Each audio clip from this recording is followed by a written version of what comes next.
सूत जी ने शौनक ऋषियों से कहा कि यही सृष्टि विषयक प्रश्न मैत्रेय मुनि से विदुर जी ने पूछा था।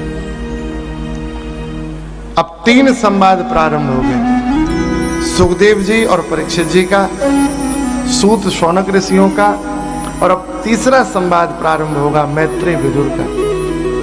तृतीय स्कंध में पुनः महाभारत के कतिपय प्रसंगों का स्मरण किया। विदुर जी महान वैष्णव हैं, गांधारी के पुत्र कौरव पांडवों के लिए विभिन्न प्रकार के प्रयास करते हैं ये समाप्त हो जाए। कभी लाक्षागृह में जलाने का प्रयास, कभी जहर खिलाने का प्रयास। आज एक विचित्र प्रयास किया है। द्रौपदी का वाक्य दुर्योधन को पीड़ा दे रहा है, छल पूर्वक द्यूत क्रीड़ा में आमंत्रित कर लिया और द्यूत में पराजित कर दिया।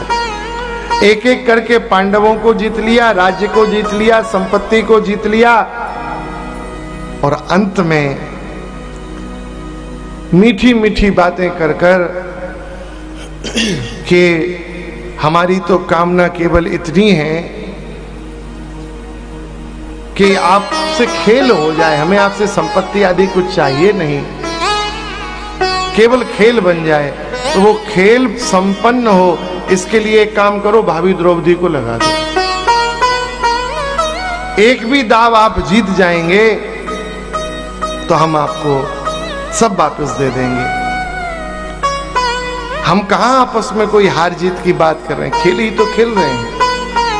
पांडव भक्त हैं, भक्त बहुत निर्मल होता है, सब पे विश्वास कर लेता है। पांडव दुर्योधन की बात में आ गए और आकर उन्होंने द्रौपदी को दांव पे लगाया। जैसे ही वह दांव हारे, उस दांव को हारने के पश्चात हुआ क्या, तत्काल दुर्योधन की भाषा बदल गई।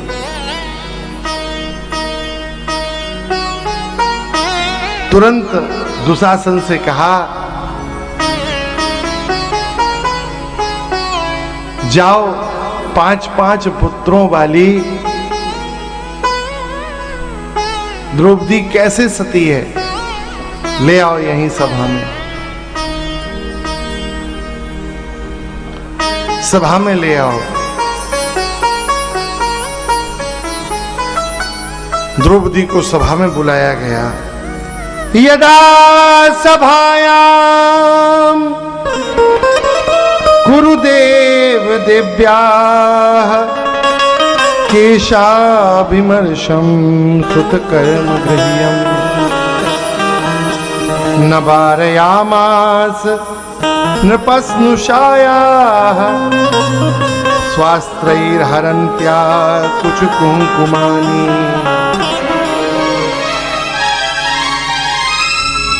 सभा में लज्जित करने का प्रयास किया गया, लेकिन भैया दुशासन की भुजा थकित भई घट्यो न 10 गज चीर। द्रौपदी के लिए भगवान ने वस्त्रावतार ले लिया।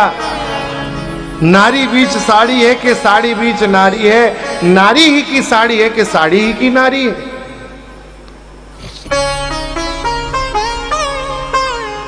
दुष्टों के मनोरथों को भग्न कर दिया भगवान ने। जब तक द्रौपदी को स्वयं का अभिमान था नहीं आए, अपने पतियों का अभिमान था नहीं आए, लेकिन जैसे ही द्रौपदी ने कृपाचार्य से हाथ जोड़ के कहा कि प्रभु कम से कम आप तो कृपा करो, आपके तो नाम में कृपा जोड़ा है, तो तत्काल उन्होंने एक इशारा दिया और हुआ क्या, तत्काल श्री ठाकुर जी द्वारिका से चल के पधारे।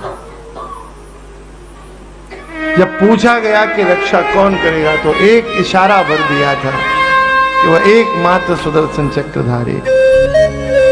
भगवान पधारे। श्री ठाकुर जी ने द्रौपदी का रक्षण किया।